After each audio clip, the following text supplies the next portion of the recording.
Lumabas na rin po yung pangalan po ni Senator Bato at saka ni Senator Bongo.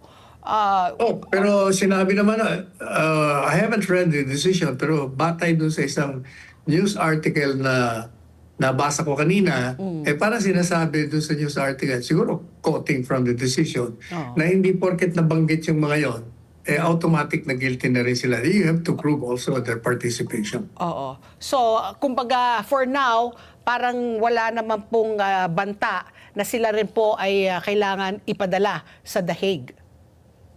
Sa ngayon, wala naman. Hindi naman nila kinukumpirma na mayroong warrant of arrest. Arrest, oo. Nakakalimutan ko punta rin sa inyo, Attorney, no? Speaking of Senator Bato de la Rosa, kung kayo po ay hihingan niya po ng advice, would you advise him already to go back to the Senate? Kasi medyo malaking issue rin po yung hindi niya pagpasok. Hindi, ang issue lang naman sa Senado, sabi nila, dapat wala kang sahod. No work, no Kasi pay. no work, no pay. So, Pero, teka mo na, following the principle of no work, no pay, ang sagot ko po dyan noon pa, sabi ko, ang tanong ko muna, nagtatrabaho ba ang opisina niya? Si Bato ba kahit nawala dyan, nag-file ng resolution, meron ba siya mga panukalang batas, o inimbestiga nila, meron daw, hindi ibig sabihin nagtatrabaho, so may work, kaya may pay. Hindi, it's not true na no work, no pay.